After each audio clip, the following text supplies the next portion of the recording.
राम राम। इस चित्र को देखकर आपके मन में क्या आता है? यह किसका चित्र है?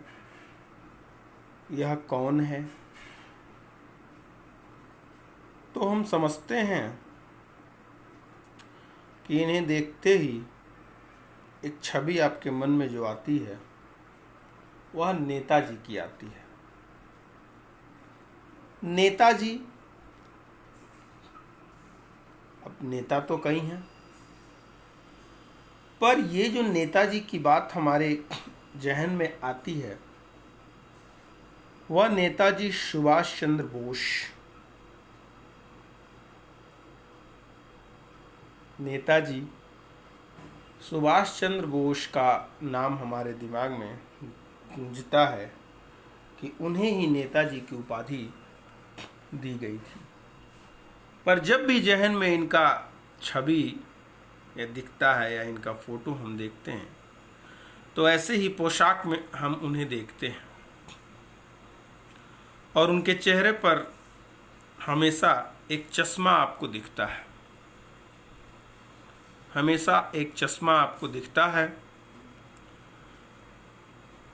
उसी चश्मे की कहानी है, उसी चश्मे की कहानी आज हम पढ़ेंगे। नेताजी का चश्मा। नेताजी का चश्मा जो कि क्लास 10th के CBSE बोर्ड क्षितिज गद्य खंड का पाठ है, जिसे लिखा है स्वयं प्रकाश जी ने। यह स्वयं प्रकाश जी का जन्म 1947 में इंदौर मध्य प्रदेश में हुआ था। इन्होंने मैकेनिकल इंजीनियरिंग की पढ़ाई की।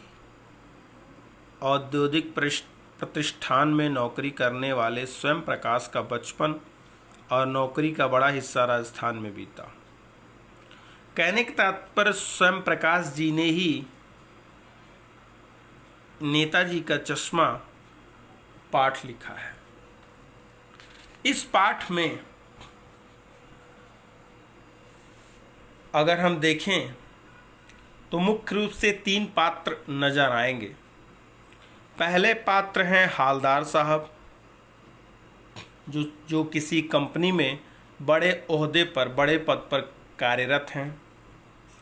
दूसरा पात्र है एक पान वाला जो हमेशा मुंह में पान ठूसे रहता है और काला मोटा तोंद निकला हुआ बहुत ही खुश मिजाज तरह का आदमी है।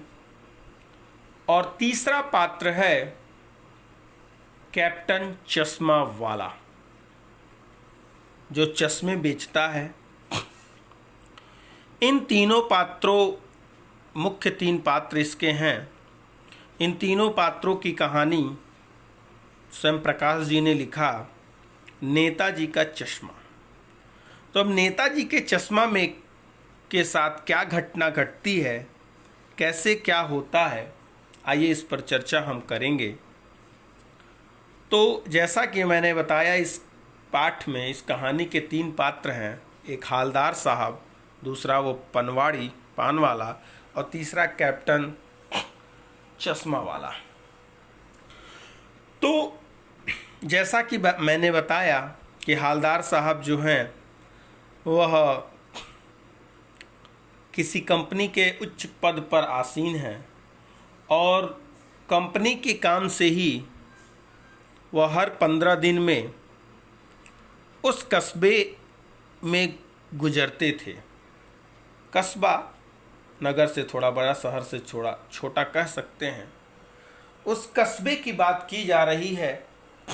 उस कस्बे में क्या था? वह कस्बा बहुत बड़ा नहीं था। बहुत पक्के मकान कहा जा सके वैसा कुछ मकान भी नहीं था। बाजार कहा जा सके वैसा बहुत बड़ा नहीं था।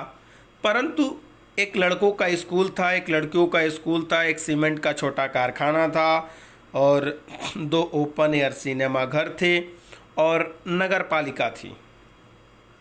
नगर पालिका का कार्य होता है नगर की देखरेख, नगर के जो कार्य हैं, नगर की विकास के लिए कार्य करना। तो वो नगर पालिका उस कस्बे की कभी सड़क पक्की करवा देती, कभी पेशाब घर बनवा देती, कभी कबूतरों के लिए छतरी बनवा देती। अर्थात नगर पालिका जो है कुछ न कुछ कार्य कराती रहती। इसी कार्य के अंतर्गत नगर पालिका ने एक बार उसके जो प्रशासनिक अधिकारी थे, शहर के मुख्य बाजार के चौराहे पर, चौराहा अर्थात चार राहों का समूह या समाहार, उसी चौराहे पर नेताजी सुभाष चंद्र बोस की एक संगमरमर की प्रतिमा लगवा दी। नगर पालिका ने, जो उसके अधिकारी थे, उन्होंने ऐसा किया। करने के बाद होता क्या है, यह कहानी उसी जो प्रतिमा सुभाष चंद्र बोस नेताजी की लगाई गई उसी के बारे में है। पूरी बात तो अब पता नहीं है, लेकिन लगता है देश में अच्छे मूर्तिकारों की जानकारी नहीं होने और अच्छी मूर्ति की लागत अनुमान और उपलब्ध बजट में, यहाँ कहने का तात्पर्य सीधी सी बात अगर बताऊं मैं कि या तो प्रशासनिक अधिकारी के पास उतना बजट ना रहा हो या उसका समय पूरा होने वाला हो। इस कारण जल्दी में आनन फानन में एक स्कूल के जो ड्राइंग टीचर थे उन्हीं से कह दिया गया मूर्ति बनाने के लिए, जिसका नाम मोतीलाल। देखिए यह भी छोटे से पात्र हैं इसके, पर इनका ज़्यादा नाम नहीं है, पर यह भी उसके पात्र हैं। मोतीलाल जी को यह काम सौंप दिया गया था, जो महीने भर में मूर्ति बनाकर पटक देने का विश्वास दिला रहे थे। अर्थात कहने का तात्पर्य यह है, पटक देना, कहने का मतलब अनमने ढंग से कोई कार्य करने में हम कहते हैं कि उसको पटक देना का अर्थात ये नहीं कि अब मूर्ति बनाकर लाकर पटक दिए, नहीं, मतलब जबरदस्ती या कह लीजिए अनमने ढंग से उन्होंने बना दिया महीने भर में ही। अब देखिए मूर्ति तो संगमरमर की थी, परंतु अच्छी थी। नेताजी सुंदर लग रहे थे, बहुत अच्छे लग रही थी। टोपी की नोक से कोट के दूसरे बटन तक कोई 2 फुट ऊंची भी थी। और मूर्ति को देखते ही हमारे मन में, क्योंकि वह स्वतंत्रता सेनानी थे और उन्होंने देश के स्वतंत्र कराने के लिए स्वतंत्रता आंदोलन में भाग भी लिया था, तो इस कारण से उनको देखते ही हमारे मन में दिल्ली चलो, तुम मुझे खून दो, मैं तुम्हें आज़ादी दूंगा। उन्होंने आज़ाद हिंद फौज की स्थापना की थी। तो कहने का तात्पर्य हमारा ये है कि उसको देखते ही यह मन में कौंधता है, मन में बात आती है।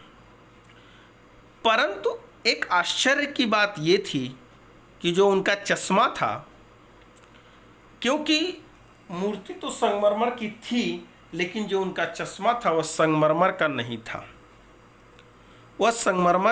था, अर्थात एक सामान्य और सचमुच के चश्मे का चौड़ा काला फ्रेम मूर्ति को पहना दिया गया था। अगर कहा जाए तो अगर संगमरमर की मूर्ति है तो चश्मा भी तो संगमरमर का होना चाहिए, परंतु ऐसा था नहीं। उसमें रियल सचमुच का जो चश्मा होता है वह चश्मा उस के फ्रेम पर था, उस जो मूर्ति थी उसके चेहरे पर सचमुच का चश्मा था।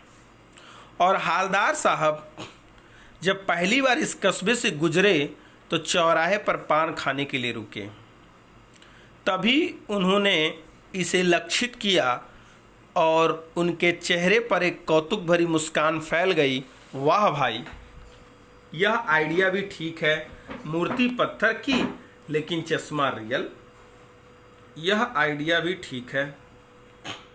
अच्छा, तो जीप, जब उनका एक ड्राइवर था जो जीप को चला रहा था, तो जीप कस्बा छोड़कर आगे बढ़ गई, तब भी हालदार साहब इस मूर्ति के बारे में ही सोचते रहे और अंत में इस निष्कर्ष पर पहुंचे कि कुल मिलाकर कस्बे के नागरिकों का यह प्रयास सराहनीय ही कहा जा सकता है।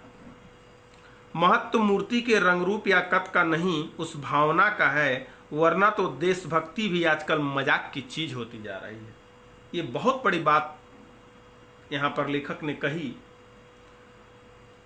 कि आजकल जो देशभक्ति है वह फिल्मों में, गानों में दिखती है, सच की देशभक्ति हमारे हृदय में नहीं दिखती। तो इसीलिए इन्होंने कहा कि आजकल ये मजाक की वस्तु हो गई है। दूसरी बार, एक बार तो वह देखकर चले गए, क्योंकि आपको पता है कि हालदार साहब 15 दिन में एक बार कंपनी के काम से उस कस्बे से गुजरते थे। दूसरी बार जब वह उधर से गुजरे तो उन्हें मूर्ति पर जो चश्मा था वह दूसरे तरह का दिखाई दिया। वह गोल चश्मा था, फ्रेम वाला गोल, तार के फ्रेम वाला गोल चश्मा था। हालदार साहब को कौतुक आया मन में कि अभी तो जब मैं पिछली बार आया था तो चश्मा जो था वह दूसरा था, और इस बार आया हूं तो चश्मा दूसरा है। बात क्या है? आखिर मूर्ति कपड़े नहीं बदल सकती, लेकिन चश्मा तो बदल ही सकती है। उन्होंने सोचा क्या आइडिया है। तीसरी बार जब वो हो गया, फिर देखा उन्होंने नया चश्मा। हर बार उनको जब नए नए चश्मे दिखाई देने लगे, पर हालदार साहब की आदत पड़ ही गई थी कि वह एक बार कस्बे से गुजरते थे, चौराहे पर रुकते थे, पान खाते थे, मूर्ति को देखते थे और चले जाते थे। लेकिन एक बार उन्होंने मूर्ति को देखकर उस पान वाले से पूछ ही लिया कि अरे भाई, ये नेताजी का चश्मा क्यों बदल जाता है, कैसे बदल जाता है? पान वाला तो खुद के मुंह में पान ठुस्सा हुआ था। वह काला मोटा खुशमिजाज आदमी था। हालदार साहब का प्रश्न सुनकर आंखों ही आंखों में हंसा हुआ और तोंद उसकी हिलने लगी, थिरकने लगी, और उसने पीछे पान थूका और अपनी लाल काली बत्ती सी दिखाकर बोला, अरे कैप्टन चश्मे वाला करता है। क्या करता है? हालदार साहब कुछ समझ तो पाए नहीं। चश्मा चेंज कर देता है। पान वाले ने समझाया। क्या मतलब, क्यों चेंज कर देता है? हालदार साहब अभी समझ नहीं पाए। तो उसने कहा, अरे भाई, उसका चश्मे का काम है, वह चश्मे बेचता है। तो जब कोई ग्राहक आ गया उसके पास, कोई, देखिए यहाँ लिखा है गिराक, गिराक का अर्थ ग्राहक ही है। कोई उसके पास ग्राहक आ जाए, उसको अगर वो फिट हो जाता तो वह नेताजी का चश्मा उनको दे देता, नेताजी पर दूसरा लगा देता था, दूसरा बिठा दिया जाता था। अब हालदार साहब के बात कुछ समझ में आ गई, कुछ समझ में आ गई। एक चश्मे वाला है जिसका नाम कैप्टन है, उसे नेताजी की बगैर चश्मे वाली मूर्ति बुरी लगती है, बल्कि आहत करती है। इसीलिए वह चश्मा के बगैर नेताजी को असुविधा हो रही हो, इसीलिए वह अपनी छोटी सी दुकान में उपलब्ध गिने चुने फ्रेमों में से एक नेताजी की मूर्ति पर फिट कर देता है। देखिए, कैप्टन जो कि एक पैर से लंगड़ा भी है, यह भी इस आप चित्र में देख सकते हैं कि एक पैर से लंगड़ा भी है, फिर भी इसकी देशभक्ति को देखिए। यह चश्मा जो है कोई न कोई फिट कर ही देता है। अर्थात कोई ग्राहक आ जाता है, अगर उसको कोई पसंद आ जाता है चश्मा, तो नेताजी वाला निकाल कर दे देता है और नेताजी को दूसरा वह पहना देता है। नेताजी ने कहा कि हालदार साहब ने पूछा कि नेताजी का ओरिजिनल चश्मा कहाँ है। हालदार साहब को जब पता चला कि भाई यह जो है कैप्टन चश्मे वाला ऐसा करता है, तो हालदार साहब के मन में एक प्रश्न आया कि आखिर इनका जो ओरिजिनल, मतलब जब मूर्तिकार ने मूर्ति बनाई होगी उस समय का चश्मा कहाँ गया। तो जब पान वाले से यह क्वेश्चन हालदार साहब ने किया तो पान वाले ने दूसरा, अब देखिए पान वाला का कहानी क्या है, दूसरा मुंह में पान ठूस लिया था। दोपहर का समय था, दुकान पर भीड़ भाड़ अधिक नहीं थी। वह फिर आंखों ही आंखों में हंसा, उसकी तोंद थिरकी, कत्थे की डंडी फेंक पीछे मुड़कर उसने नीचे पीक थूकी और मुस्कुराता हुआ बोला, मास्टर बनाना भूल गया। जिस मास्टर, मोतीलाल की मास्टर की बात हो रही है यहाँ पर, कि लगता है वह बनाना ही भूल गया। पान वाले के लिए एक मजेदार बात थी लेकिन हालदार साहब के लिए चकित और द्रवित करने वाली। यानी वह ठीक ही सोच रहे थे। मूर्ति के नीचे लिखा मूर्तिकार मास्टर मोतीलाल वाकई कस्बे का अध्यापक था। बेचारे ने महीने भर में मूर्ति बनाकर पटक देने का वादा कर दिया होगा, बना भी ली होगी, लेकिन पत्थर में पारदर्शी चश्मा कैसे बनाया जाए। अब अगर संगमरमर का अगर चश्मा लगाया भी जाए तो पारदर्शी तो होगा नहीं। कांच वाला यह तय नहीं कर पाया होगा, या कोशिश की होगी और असफल रहा होगा, या बनाते बनाते कुछ और बारीकी के चक्कर में चश्मा टूट गया होगा। अर्थात कहने का तात्पर्य है वो किसी न किसी प्रकार से वह चश्मा नहीं बना पाया होगा। हवलदार साहब ने ऐसा विचार किया। लेकिन हवलदार साहब को यह सब कुछ बहुत विचित्र और कौतुक भरा लग रहा था। इन्हीं ख्यालों में खोए पान के पैसे चुकाकर चश्मे वाले की देशभक्ति के समक्ष नतमस्तक होते हुए वह जीप की तरफ चले, फिर रुके, पीछे मुड़े, पान वाले के पास जाकर पूछा, यह क्या कैप्टन चश्मे वाला नेताजी का साथी है या आजाद हिंद फौज का भूतपूर्व सिपाही? पान वाला नया पान खा रहा था। देखिए, पान वाले से एक क्वेश्चन और इन्होंने पूछा कि भाई क्यों ऐसा करता है, क्या नेताजी का दोस्त है कि नेताजी के साथ का सिपाही है, आजाद हिंद फौज का सिपाही, आखिर क्यों करता है? लेकिन पान वाला तो दूसरा तीसरा पान खा चुका था। उसने हालदार साहब को ध्यान से देखा, फिर अपनी लाल काली बत्ती सी दिखाई और मुस्कुरा कर बोला, नहीं साहब, वह लंगड़ा क्या जाएगा फौज में, पागल है पागल। वो देखो, वो मुस्कुरा कर वह आ रहा है, आप उसी से बात कर लो, फोटो वोटो छपवा दो उसकी कहीं। ये तो मजाक में पान वाले ने कह दिया। वैसे हालदार साहब को तो अच्छा नहीं लगा कि उसने एक जो उसकी देशभक्ति पर चश्मा लगा रहा है, देशभक्ति भाई स्वतंत्रता सेनानी थे, तो हालदार साहब को पान वाले द्वारा एक देशभक्त का इस तरह मजाक उड़ाना अच्छा तो नहीं लगा। मुड़कर देखा तो अवाक रह गए। एक बेहद बूढ़ा मरियल सा लंगड़ा आदमी, आप देख सकते हैं चित्र में,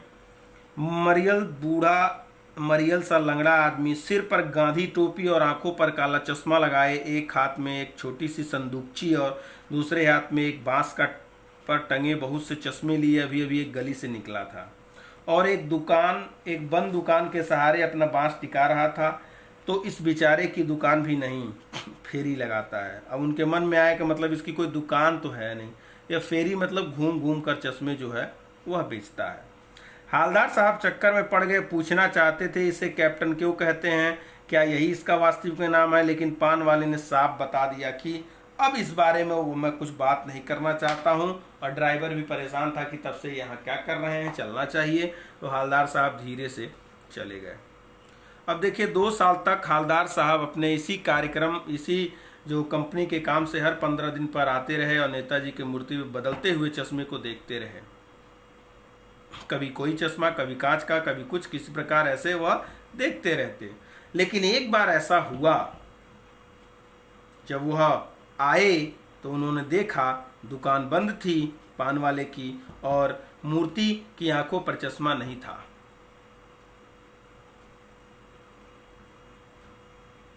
फिर वह चले गए। फिर कुछ दिन बाद जब आए तो उन्होंने देखा कि दुकान तो खुली थी पर नेताजी के चश्मा नहीं था, चेहरे पर चश्मा नहीं था। तब उन्होंने उस पान वाले से पूछ ही लिया कि नेताजी का चश्मा कहाँ गया। पान वाला उदास हो गया। उसने पीछे मुड़कर मुंह का पान नीचे थूका और सिर झुकाकर अपनी धोती के सिरे से आंखें पोंछता हुआ बोला, साहब कैप्टन मर गया, साहब कैप्टन मर गया। और कुछ हालदार साहब नहीं पूछ सके। फिर उन्होंने पैसे दिए उस पान वाले को और वह चले गए। बार बार मन में यही सोच रहे थे कि उस कौम का जो अपने देश की खातिर घर गृहस्थी, जवानी, जिंदगी सब कुछ होम कर देने वाले पर भी हंसती है और अपने लिए बिकने के मौके ढूंढती है। दुखी हो गए। 15 दिन बाद फिर उसी कस्बे से गुजरे। कस्बे में घुसने से पहले ही ख्याल आया कि कस्बे की हृदय स्थली में सुभाष की प्रतिमा अवश्य प्रतिष्ठापित होगी, लेकिन सुभाष की आंखों पर चश्मा नहीं होगा, क्योंकि मास्टर बनाना भूल गया और कैप्टन मर चुका है। सोचा आज हवलदार साहब ने कि आज तो वहाँ रुकेंगे नहीं, आज हम वहाँ नहीं रुकेंगे। और ड्राइवर से उन्होंने कह भी दिया कि चौराहे पर रोकना मत, पान कहीं और खा लेंगे। लेकिन क्या करें, उनका आदत हैबिट बन चुका था उस मूर्ति को देखना उस चौराहे पर से, और आदत से मजबूर आंखें चौराहे आते ही मूर्ति के तरफ उठ गईं। कुछ ऐसा देखा कि चीखें रोको। जैसे ही उन्होंने मूर्ति को देखा तो ड्राइवर से कहा रोको रोको। गाड़ी स्पीड में थी और ड्राइवर ने जोर से ब्रेक मारा। रास्ता चलते लोग देखने लगे। जीप रुकते ना रुकते हवलदार साहब जीप से कूदकर तेज तेज कदमों से मूर्ति की तरफ लपके और उनके ठीक सामने जाकर अटेंशन में खड़े हो गए। मूर्ति की आंखों पर सरकंडे से बना छोटा सा चश्मा रखा हुआ था, जैसा बच्चे बना लेते हैं, जैसा बच्चे बना लेते हैं। हवलदार साहब भावुक हैं, इतनी सी बात पर उनकी आंखें भर आई। हवलदार साहब ने सोचा कि अभी भी स्वतंत्रता सेनानी की देशभक्ति जो है वह बच्चों में है, क्योंकि वह जो सरकंडे का चश्मा उन्होंने बनाया था, बच्चों ने बनाया, तो वो बच्चों ने ही बनाया था। तो कहने का तात्पर्य यहाँ पर था कि स्वतंत्रता सेनानी जो हमारे सुभाष चंद्र बोस जी थे, आज भी उनको देखकर हमें देशभक्ति याद आती है। तो बच्चों में भी, कहने का अर्थ हमारा जो अगला पीढ़ी है, बच्चे हैं, वह भी उनको समझते हैं, क्योंकि हम भी आखिर उनकी किसी बड़े व्यक्ति की, किसी की स्वतंत्रता सेनानी की मूर्ति क्यों लगाई जाती है, कि उन्हें देखकर हम कुछ प्रेरणा ले सकें, उनके बारे में जान सकें, वह कैसे थे, उन्होंने क्या किया था, हमारे देश के लिए उन्होंने क्या किया। सबकी मूर्ति तो नहीं लग जाती है कहीं पर, तो वह कुछ न कुछ देश के लिए, जब देश के लिए किए थे, इस कारण से उनको प्रेरणा स्रोत हमारे हैं, वह प्रेरणा स्रोत हमारे हैं। हमें उनसे प्रेरणा लेनी चाहिए, अर्थात देशभक्ति वह सबके अंदर होनी चाहिए।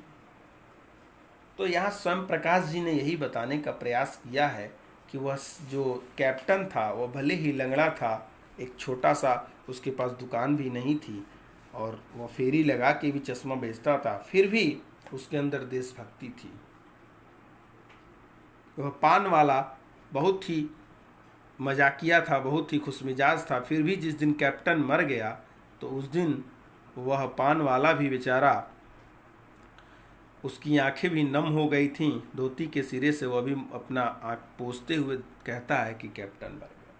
अर्थात कहने का तात्पर्य कुछ न कुछ कैप्टन को वह भी जानता था कि वह देशभक्त था।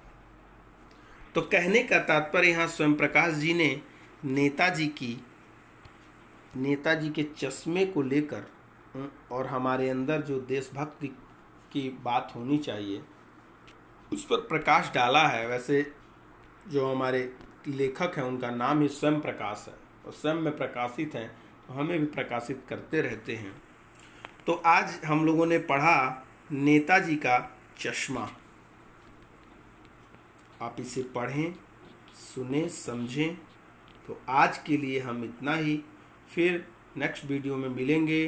तब तक के लिए धन्यवाद।